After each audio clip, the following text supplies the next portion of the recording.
우리가 매일같이 이렇게 고백하는 그 사랑의 고백들이 결코 그냥 헛된 고백들이 되지 않기를 바랍니다. 아멘. 정말로 우리 가운데 하나님이 주시는 사랑이 있어야 할 줄로 믿습니다. 하나님의 그 사랑의 마음이 있을 때에 내 마음이 불편하다 할지라도, 또 내 마음이 힘들다 할지라도 그 예수 그리스도의 사랑이 있을 때 우리가 정말로 이 믿음의 공동체 안에서 그 사랑을 나눌 수 있는 것 아니겠습니까? 우리 순복음 중앙교회는 정말로 그 하나님의 사랑들을 좀 기억할 수 있는 그리스도인들, 주님의 사람들이 될 수 있기를 간절히 부탁을 드리고 또 기도합니다. 그렇게 될 줄로 믿습니다. 따라합시다. 끝까지 몰아내야 할 것들. 다시 합니다. 끝까지 몰아내야 할 것들. 이런 제목으로 오늘 이 시간 함께 또 우리가 도전받고 믿음의 결단을 하는 시간이 되기를 바랍니다. 이 사람의 인생사를 결정하는 그 행복과 불행이라는 그러한 요소에 그것을 결정하는 중요한 어떤 핵심적인 요소는 큰 것에 있는 것이 아닌 것 같습니다. 아주 작은 일들이 우리의 행복과 우리의 불행을 결정한다. 누군가 그 사막을 여행하는 여행자에게 물었답니다. 당신이 사하라 사막, 그 극심한 사막을 여행하는데 가장 힘들고 어렵고 당신을 고통 가운데에 몰아넣었던 그러한 요소가 무엇입니까? 라고 묻습니다. 뜨거운 태양입니까? 아니면 물이 없어서 나는 그러한 갈증들입니까? 라고 물었더니 여행자가 말합니다. 나에게는 더위도 아니었습니다. 갈증도 아니었습니다. 나에게 가장 힘든 것은 내 신발 속에 들어오는 작은 모래 알갱이들이었습니다. 라고 이야기를 했다고 합니다. 눈에 띄지 않지만 그 작은 모래 알갱이들이 자꾸 신발 가운데 들어와서 걸어가는 그 일들을 방해하고 어렵게 했다라는 그러한 것이죠. 이처럼 장렬하는 태양도 갈증도 아닌 그 작은 모래와 같은 그러한 작은 요소들이 우리의 삶을 힘들고 고통 속에서 아픔 가운데에 몰아넣는다. 이런 것들이 한 번에 해결되면 너무나 좋을 텐데 그렇지 못한 것이 우리의 인생이라는 것입니다. 우리가 살아가는 삶 속에서 실패하는 또 넘어지는 그러한 일들, 믿음의 삶의 여정 가운데에서도 또 그렇게 실패하는 그 요소들은 아주 내 안에 있는 죄라는 작은 죄의 요소들로부터 시작된다라는 사실을 우리는 기억해야 할 것입니다. 그래서 그 작은 요소들을 우리가 간과하게 되면 그것들이 늘 우리를 괴롭히는 요소들로 우리 가운데에 작용할 수밖에 없고, 그 작은 요소들 때문에 공동체가 깨어지기도 하고, 그 작은 요소 때문에 개인의 가정이 깨어지기도 하고, 그 작은 요소들 때문에 우리의 인생이 너무나 힘들고 고달퍼지게 된다라는 것입니다. 오늘 우리가 읽은 이 여호수아의 본문은 이제 이스라엘의 그 가나안 정복 전쟁의 마지막 이야기를 다루고 있는데요, 여호수아 6장부터 시작된 그 가나안 정복은 이스라엘이 먼저 그 가나안의 중앙부였던 그 여리고와 아이성을 점령하면서 치고 올라가고, 9장부터 10장은 남부 지역의 그 모든 전투의 지역들을 회파하고, 그리고 11장에 이르러서는 이제 이 가나안 북부 지역 하솔이라는 그 지역을 점령하고 이스라엘이 그 가나안 정복 전쟁을 마무리하는데요, 10장 11절에 이런 말씀이 있어요. 11장 10절에 하솔은 본래 그 모든 나라의 머리였더니 그때에 여호수아가 돌아와서 하솔을 취하고 그 왕을 칼날로 쳐 죽이고, 이스라엘의 그 가나안 정복의 그 마지막 이 하솔이라는 지역, 그 북부 지역의 맹주를 다 점령한 후에 이제 그 모든 전쟁이 마무리되어집니다. 그런데 이 문제는 여호수아가 그렇게 열심히 전쟁했지만 완벽한 마무리는 되지 않았다라는 것입니다. 오늘 본문 여호수아 11장 21절로 22절은 이렇게 기록되어지고 있어요. 그때에 여호수아가 가서 산지와 헤브론과 드빌과 아납과 유다 온 산지와 이스라엘의 온 산지에서 아낙 사람들을 멸절하고 그가 또 그들의 성읍을 진멸하여 바쳤으므로 이스라엘 자손의 땅에는 아낙 사람들이 하나도 남지 아니하였고 가사와 가드와 아스돗에만 남았더라. 이렇게 기록을 하고 있습니다. 다 점령했다라고 이야기했지만 마지막 구절에 보니까 가사에 가드에 아스돗에는 아직 그 가나안의 무리들이 아낙 자손들이 남아서 존재하고 있었다라는 사실을 성경은 이야기합니다. 이 22절에 등장하는 가사와 가드와 아스돗, 이 세 지역은 당시 여호수아가 바라봐도 그들이 성을 이룬 것도 아니고 큰 민족을 이루어서 이스라엘에게 위협이 될 만한 그러한 요소로 자리하고 있는 곳이 아니었다라고 평가되었습니다. 그리고 이스라엘은 오랜 기간의 이 정복 전쟁으로 말미암아서 지쳤어요. 힘이 빠져 있습니다. 이제 좀 쉬었으면 좋겠다. 이제 좀 편안하게 쉼의 자리를 얻었으면 좋겠다라는 그러한 생각이 가득했던 것 같습니다. 그래서 여호수아를 비롯한 이스라엘 사람들이 이제 그만이면 됐다, 이제 이 정도면 됐다, 하나님 이만하면 충분하지 않습니까? 라고 하면서 이 정복 전쟁이 끝이 났다라고 그들은 지금 선포하고 있다라는 것입니다. 이 가사와 가드, 아스돗, 지도를 보면요, 여기 잘 안 보이는데 네모나게 이렇게 쳐져 있는 요 지역이 있습니다. 요 네모난 요 지역에 가드, 에글론, 아스돗, 아스겔론, 가사, 이렇게 지역들이 해안가에서 진을 치고 있는 그러한 사람들이었는데요, 후에 이 지역이 이 세 지역으로 인해서 이스라엘은 두고두고 고통 가운데에 또한 아픔 가운데에 살아갈 수밖에 없는 상황, 그러한 상황이 그들 가운데에 초래가 된다라는 것입니다. 우리의 영적 싸움도 마찬가지예요. 아무것도 아닌 것 같은 이 해변가에 거주하는 새 나라들이 이스라엘을 괴롭히는 것처럼 우리의 영적인 싸움도 아무것도 아닌 삶의 요소들인 것 같지만 그것들이 결국 우리의 발목을 잡을 때가 너무나 많다라는 것입니다.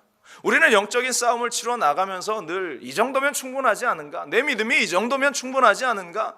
나의 신앙생활이 이 정도면 충분하지 않은가? 나의 기도 생활이 이제껏 일생을 살아왔는데 이제는 조금 쉬면 좋지 않을까? 이 정도면 되지 않았을까? 우리는 생각할 때가 너무 많다라는 것입니다. 그런데 이 정도면 됐지 않았을까라는 그러한 생각은 사단이 우리 가운데 심어주는 생각이라는 사실을 잊지 말아야 합니다.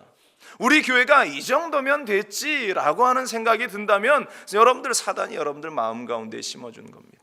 여러분들의 신앙생활이 내가 이 정도면 됐지, 그런 생각이 든다면 사단이 지금 여러분들 마음 가운데 속삭이고 있다는 사실을 잊지 말기를 바랍니다.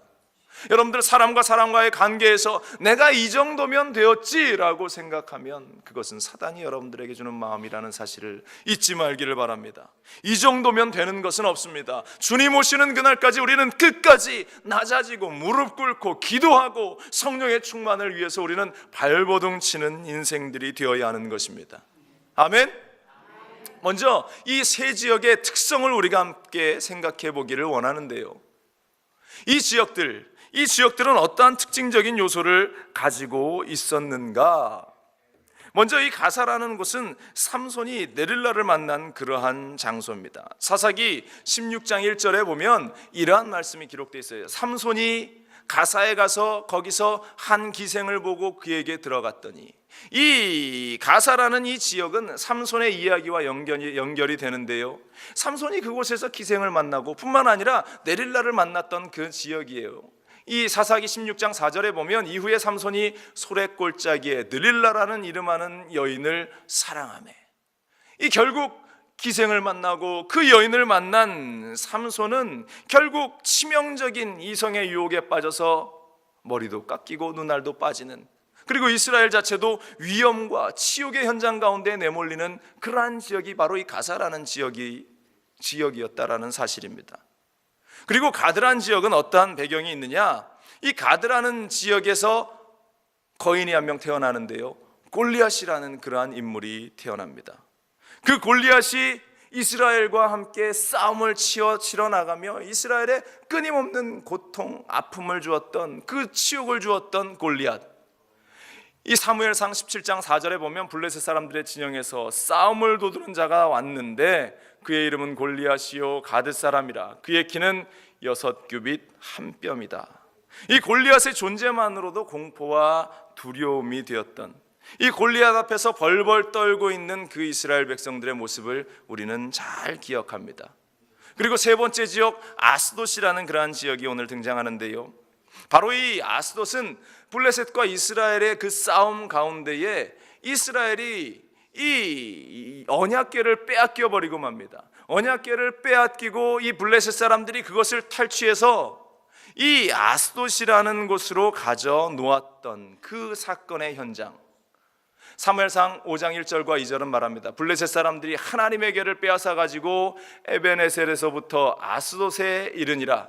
블레셋 사람들이 하나님의 궤를 가지고 다곤의 신전에 들어가서 다곤 곁에 두었더니, 다곤 신전이 있었던 그곳, 블레셋의 중심 도시였던 그곳, 하나님의 언약궤를 빼앗아서 그곳에 가져다 놓았던 그러한 장소, 이스라엘에게는 가장 치명적이고 아픔으로 기억이 되는 그러한 장소였다라는 것.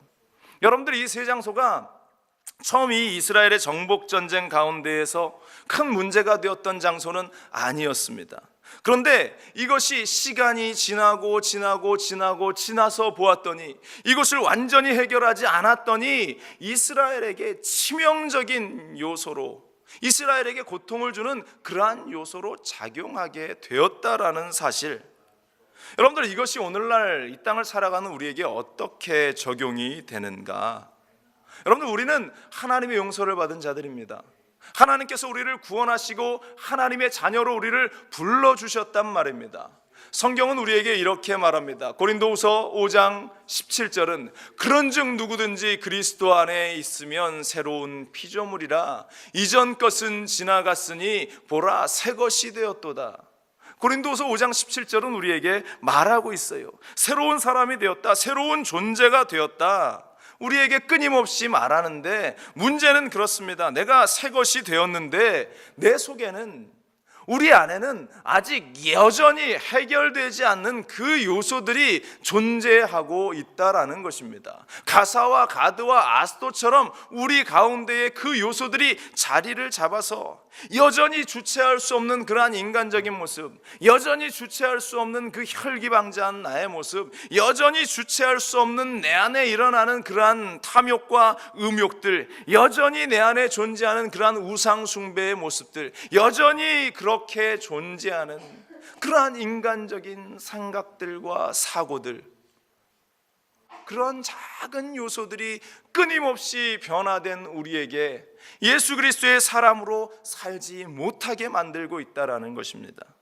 왜? 내가 예수 믿었는데 내가 왜 이러한 모습을, 여전히 사람들과 싸우고 여전히 갈등 가운데 있고 여전히 음란한 생각들로 가득 차고 여전히 인간의 욕심들로 나를 채워나가고 여전히 세상의 그러한 모습들이 떨어져 나가지 않고 아직도 그렇게 살아가는 나의 모습, 왜 그럴까? 왜 그러한 모습이 아직도 내 속에 자라나고 있는 것인가? 바로 그것은 앞서 이야기했던 대로 이 정도면 나의 믿음이, 이 정도면 나의 신앙이 충분하지 않을까, 이 정도면 내 정복 전쟁을 끝내도 되지 않을까라고 생각했던 이스라엘의 그러한 생각들이 우리 안에도 여전히 존재하고 있기 때문이라는 것입니다.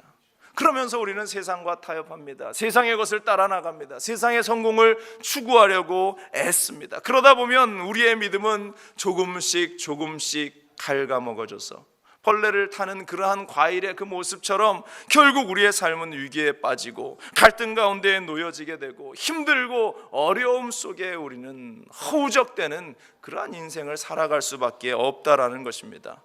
여러분들, 그 작은 것 하나, 그 아주 작은 요소 그 하나하나를 놓치지 않는 여러분들 되시기를 주님의 이름으로 간절히 축원을 드립니다. 이제 본문으로 다시 돌아가서요, 그러면 여기에서 나오는 가사는 무엇을 의미하고 가드는 어떠한 것을 의미하고 아스돗은 어떠한 것을 생각나게 하는가, 먼저 우리가 함께 생각해 보기 원하는데요. 첫 번째로 이 가사는 쾌락에 대한 유혹을 우리에게 이야기하고 있다는 것입니다. 가사는 지금 이스라엘의 가자 지구입니다. 지도를 보시면 좀 더 확대를 했는데요, 요 지역에 있는 지역인데, 이 가사라는 요 아래에 있는 요 지역은 오늘날의 팔레스타인이 살고 있는 그러한 아랍 사람들의 주요 본거지입니다. 이곳에서 앞서 이야기한 대로 성경에 많은 이야기들이 등장하는데 가장 유명한 이야기가 삼손의 이야기죠. 삼손이 여인을 만나고자 해서 들어갔던 그 지역, 사사기 16장 1절은 다시 말합니다. 삼손이 가사에 가서 거기서 한 기생을 보고 그에게로 들어갔더니, 삼손은 우리가 아는 대로 이스라엘의 마지막 사사였습니다. 그 부모가 그를 낳자마자 그를 특별히 구별해서 나실인으로 만듭니다. 나실인이라고 하는 것은 구별된 사람입니다. 구별이라고 하는 것은 세상과의 단절을 의미하는 겁니다. 나실인 규정에는 세 가지를 금하고 있는데요, 포도주와 독주를 마시지 말아야 했고, 머리를 깎지 말아야 했고, 시체를 만지지 말아야 했다. 민수기는 이렇게 이야기하고 있습니다. 이스라엘 자손에게 전하여 그들에게 이르라. 남자나 여자가 특별한 서원, 곧 나실인의 서원을 하고 자기 몸을 구별하여 야훼께 드리려고 하면 포도주와 독주를 멀리하며 포도주로 된 초나 독주로 된 초를 마시지 말며 포도즙도 마시지 말며 생포도나 건포도도 먹지 말지니 자기의 몸을 구별하는 모든 날 동안에는 포도나무 솟아는 씨나 껍질이라도 먹지 말지며 그 서원을 하고 구별하는 모든 날 동안은 삭도를 절대로 그의 머리에 대지 말 것이라. 자기 몸을 구별하여 야훼께 드리는 날이 차기까지 그는 거룩한즉 그의 머리털을 길게 자라게 할 것이며 자기의 몸을 구별하여 야훼께 드리는 모든 날 동안은 시체를 가까이 하지 말 것이요 그의 부모 형제 자매가 죽은 때라도 그로 말미암아 몸을 더럽히지 말 것이니 이는 자기의 몸을 구별하여 하나님께 드리는 표가 그의 머리에 있음이라.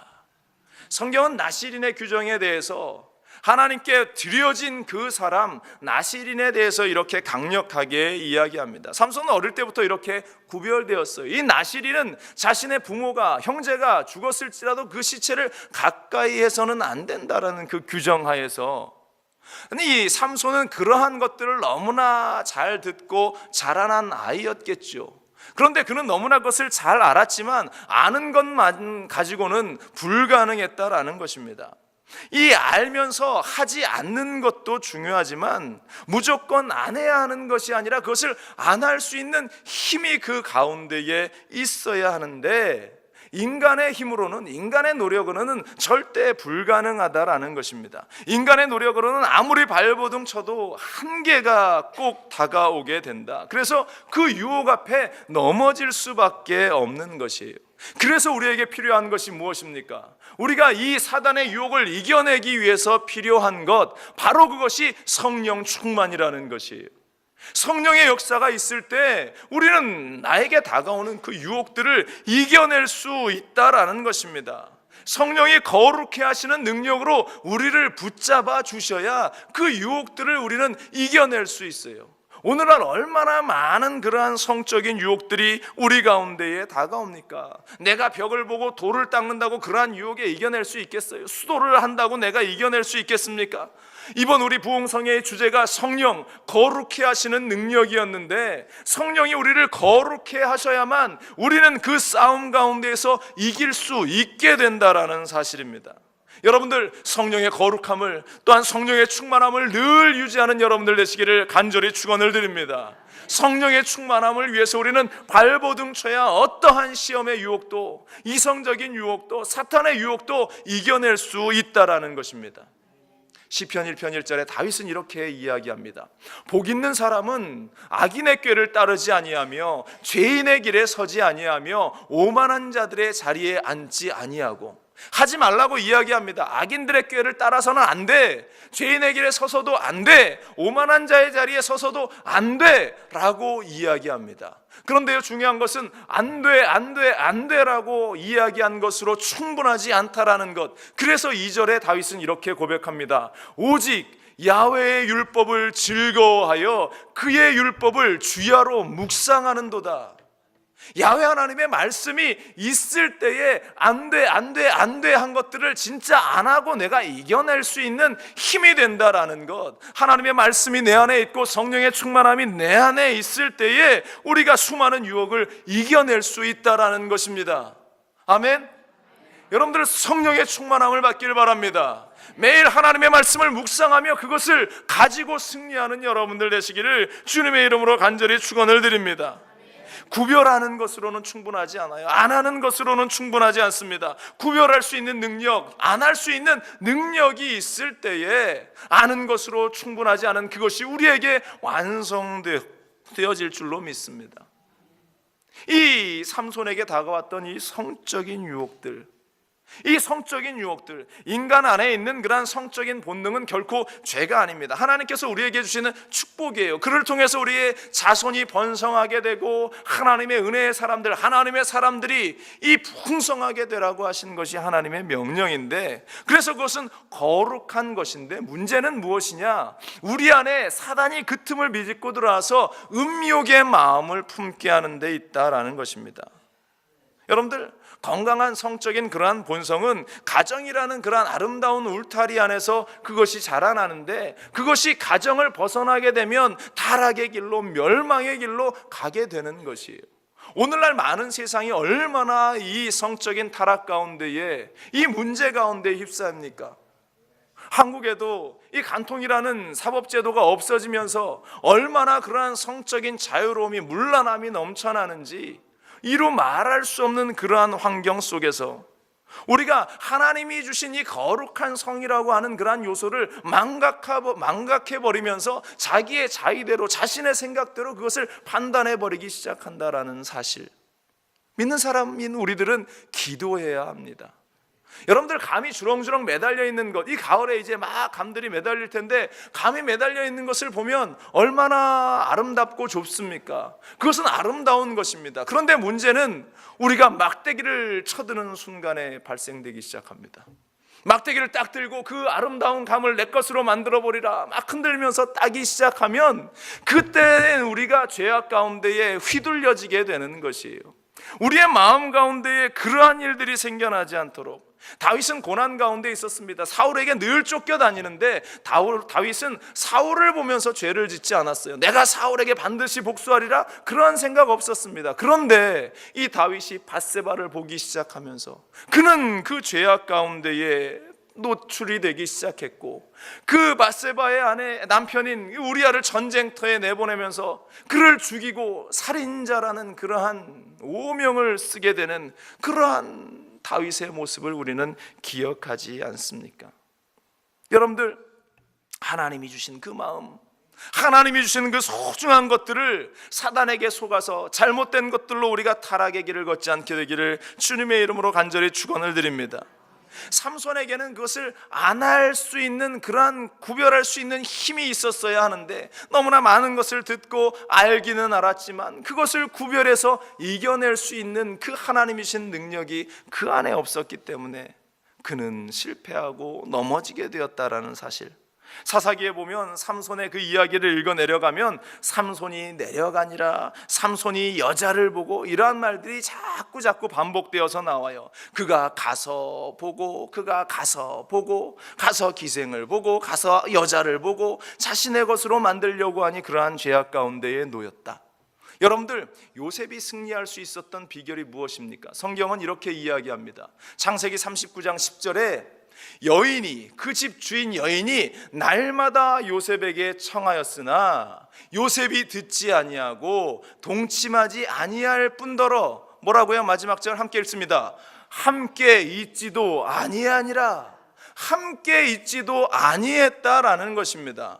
오늘 이 여호수아가 정복 전쟁 가운데에 가사와 가드와 아스돗을 남겨놓았는데, 마찬가지로 그 남겨놓은 것까지 다 없애버렸어야 하는데, 오늘 요셉처럼 함께 있지도 아니했어야 하는데 그들과 함께 생활하면서 문제가 발생되기 시작했다. 여러분들 가운데에 그러한 잘못된 것들을 주는 원수 마귀의 세력을 단칼에 물리쳐 버릴 수 있기를 주님의 이름으로 간절히 축원을 드립니다. 우리에게 음욕을 주고 타락한 생각을 주는 흑암의 세력들을 여러분들은 잘라버리는 인생들이 되어야 할 줄로 믿습니다. 그래서 다윗은 고백합니다. 시편 119편 37절에 내 눈을 돌이켜 허탄한 것을 보지 말게 하시고 주의 길에서 나를 살아나게 하소서. 허탄한 것을 보지 않게 하시고 나로 하여금 살아나게 하여 주옵소서.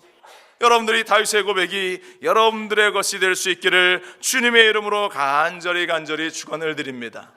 두 번째로 오늘 성경에 등장하는 이 가드란 지역은 무엇을 상징하고 있는가? 바로 권력에 대한 유혹을 우리에게 보여주고 있다는 것입니다. 역시 지도에서 본 대로 이 가드 역시 해안 지역에 있는 블레셋의 도시입니다. 이 지역에는 바로 그 블레셋의 가장 중요한 도시들이 모여 있었는데요. 이 가드라는 지역에서 태어난 용사 골리앗이라는 그 사람의 모습을 우리는 기억하지 않습니까? 다윗과 골리앗의 이야기는 우리가 아무리 들어도 언제나 재밌고 신납니다.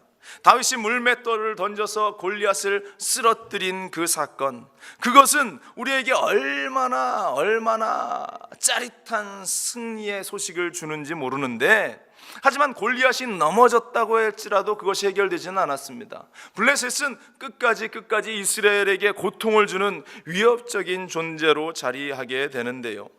이 블레셋이라는 민족은 여러 섬에 살던 해양 민족이었는데, 그들이 주전 14세기 정도에 그들이 자신의 거점을 옮겨가기 시작하면서 시리아로 가고 이집트로 가고 일부는 이스라엘 주변에 상륙하기 시작하면서 살아갔습니다. 그래서 이 앞서 우리가 지도에서 본 대로 이스라엘 옆에 있는 그 블레셋의 5대 도시 가사, 가드, 아스돗, 에스글론, 에글론이라는 그러한 이 5개의 도시들이 그곳에서 번성하기 시작합니다. 이들은 사사기에 이 처음 등장을 하면서 다윗 시대에 그 종족이 사라지는데, 이 잔재들이 히스기야의 때까지 계속 이어지면서 이스라엘을 위협하는데요.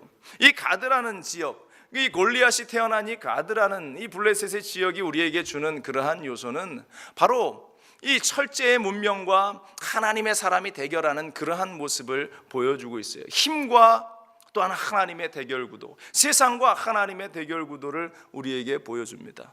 골리앗이 이 당시 이 가드 지역에 살았던 이 블레셋, 이 골리앗이 살았던 이 지역의 사람들은 철제 문명을 서둘러서 받아들였던 사람이에요. 그래서 골리앗이 입고 나왔던, 들고 나왔던 것, 창과 칼과 방패, 그 모든 것들이 철로 만들어진 것입니다.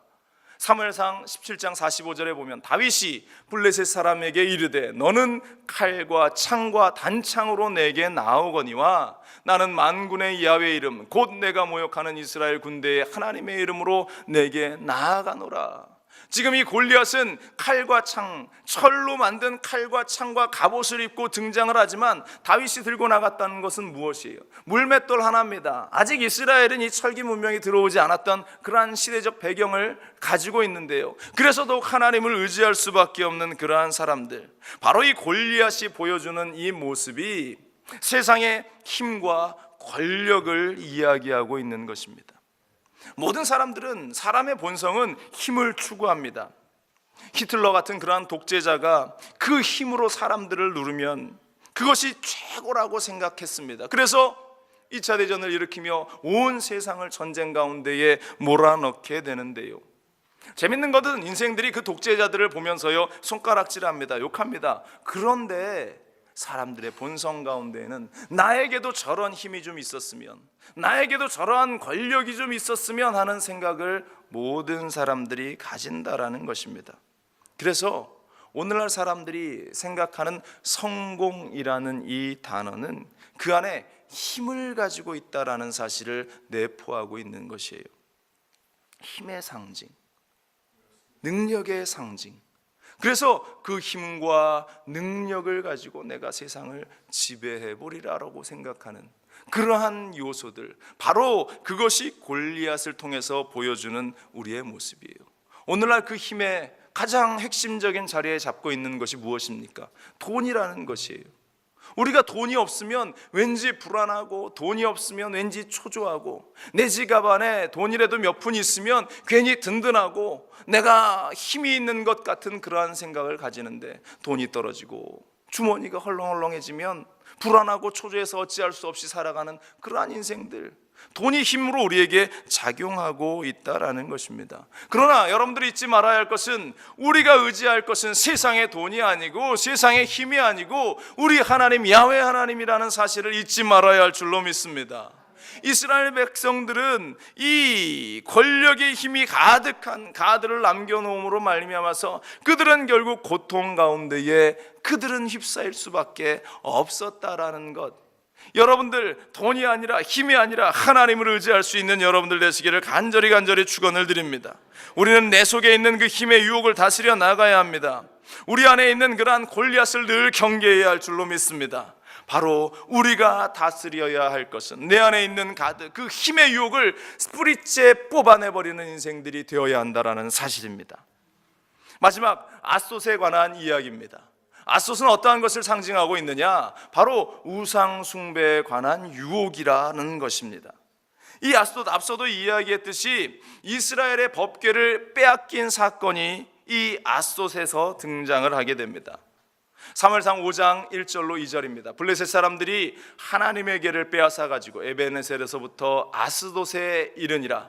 블레셋 사람들이 하나님의 궤를 가지고 다곤의 신전에 들어가서 다곤 곁에 두었더니, 블레셋 사람들은 자신이 가진 힘으로 철제 무기를 가지고 이스라엘의 법궤를 뺏었어요. 전쟁터에 나가서 그들이 승리하게 되었다라는 것입니다. 그리고 자신들의 신전인 다곤의 신당에 하나님의 법궤를 가져다 놓습니다. 이스라엘의 문제는, 이스라엘 백성들이 생각했던 그 문제는 이 언약궤 자체도 그들은 그 안에 있는 그러한 우상 숭배의 요소로 만들어 버렸다라는 것입니다. 고대의 전쟁은요, 신과 신의 전쟁이었습니다. 우리의 신이 강하냐, 니네 신이 강하냐, 서로 맞붙어 싸워서 우리가 이기면 우리의 신이 강한 것이고 우리가 지면 우리의 신이 약한 것이다. 그래서 그들은 전쟁의 승리에 대한 전리품으로 그들의 신들을, 그들의 우상들을 가져다가 자신의 신전에 가져 놓는 것, 그것을 영광스럽게 생각을 했는데요, 이스라엘 역시 블레셋과의 끊임없는 전투 가운데에서 그들이 조금 밀리기 시작하자 묘안을 생각해낸 것이, 사무엘상에 보니까 하나님의 언약궤 법궤를 전쟁의 현장 가운데 가져다 놓으면 우리가 이기지 않을까.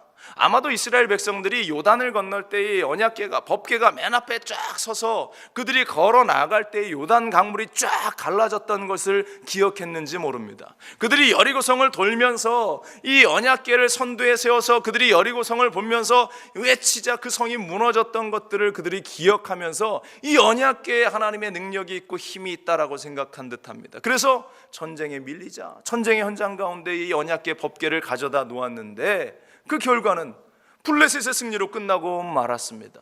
언약궤를 가져다 놓았음에도 불구하고 그들은 그 전쟁에서 졌다라는 사실입니다. 여러분들, 우리가 착각하지 말아야 할 것이 있습니다. 언약궤 자체는 아무런 힘이 없어요. 그 언약궤 안에 뭐가 있습니까? 모세의 쌍난지팡이, 아론의 쌍난지팡이가 있고 이 만나 항아리가 있고 말씀을 받은 십계명 돌판이 들어있는 그 언약궤, 그것은 하나의 나무로 만든 언약궤에 불과해요. 그 나무가 오래되어서 그렇게 말라비틀어진 지팡이 하나 있고 오래된 항아리가 앉아있고 오래된 돌판, 그것이 무슨 능력이 있습니까?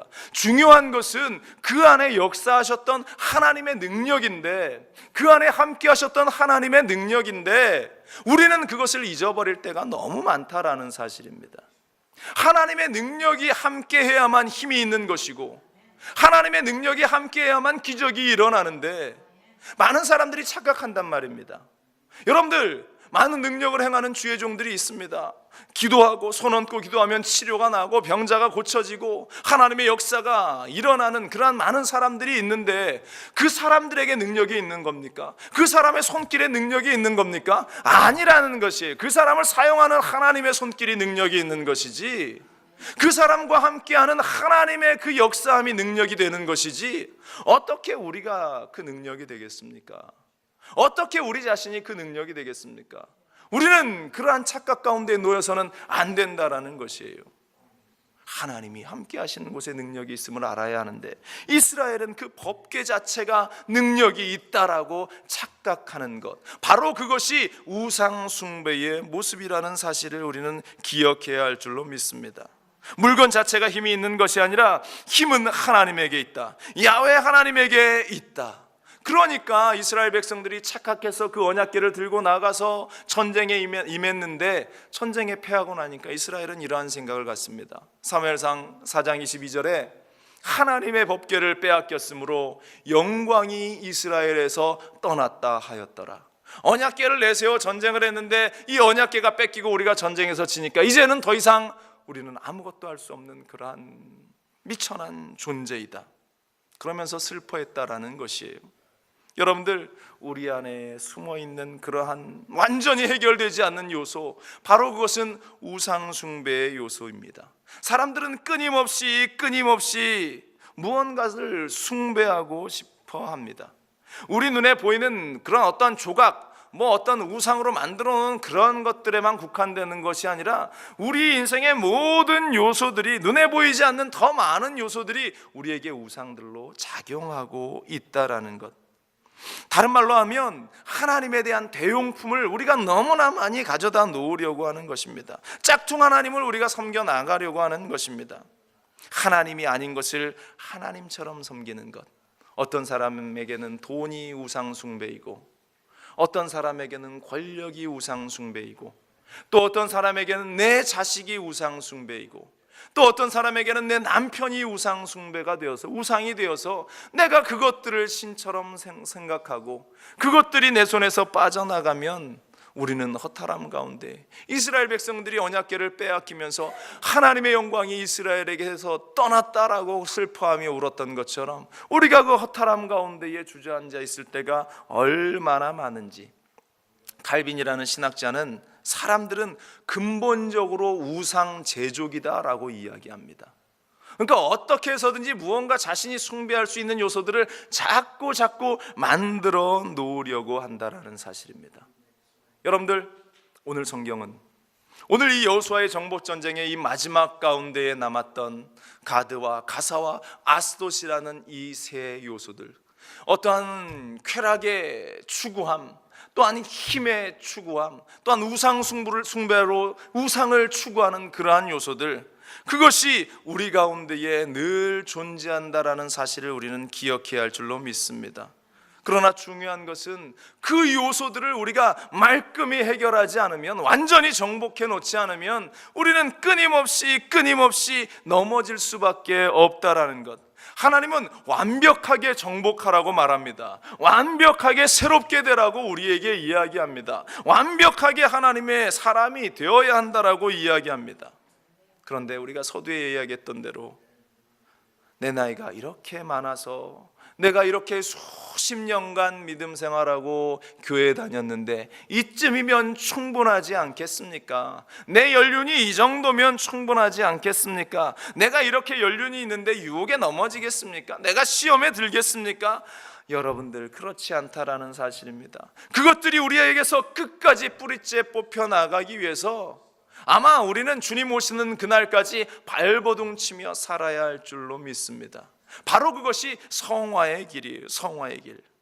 여러분들, 일생을 신앙생활 잘하다가 우리가 한 번의 유혹에 넘어져서 주님 앞에 서지 못하는, 천국 가지 못하는 그 안타까운 상황 가운데 놓이면 얼마나 억울하고 슬프겠어요.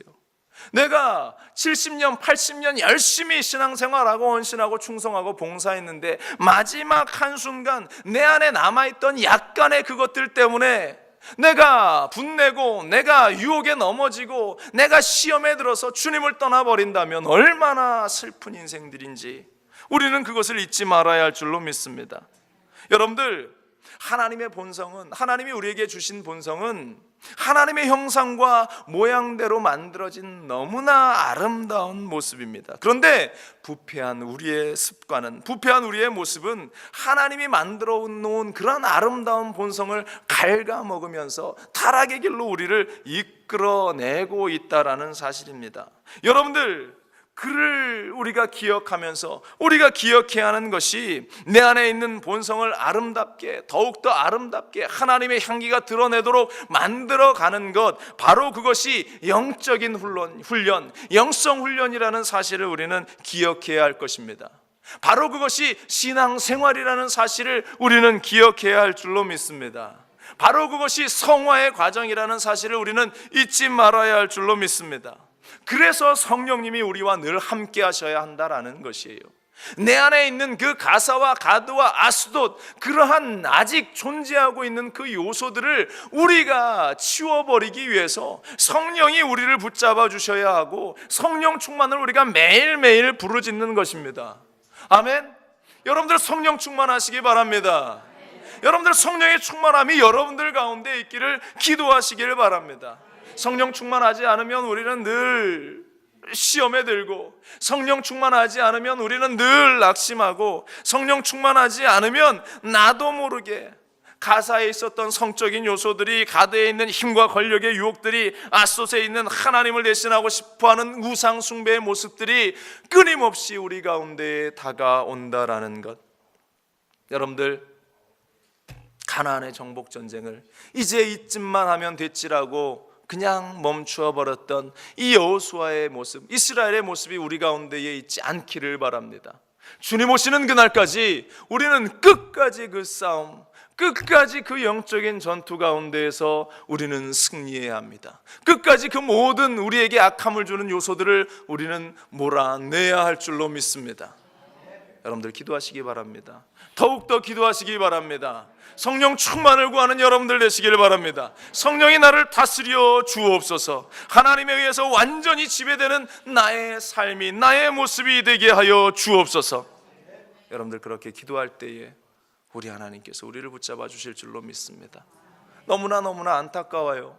우리가 주의를 볼 때에 이쯤이면 되었지 하고 신앙생활하는 사람들이 얼마나 많은지, 또다시 그러한 시험 속에, 또한 아픔 속에 내몰리는 사람들이 얼마나 많은지, 여러분들 우리 안에 아직도 남아있는 그것들, 그 모든 것들을 끝까지 몰아낼 수 있는 여러분들 되시기를 주님의 이름으로 간절히 축원을 드리고 부탁을 드립니다.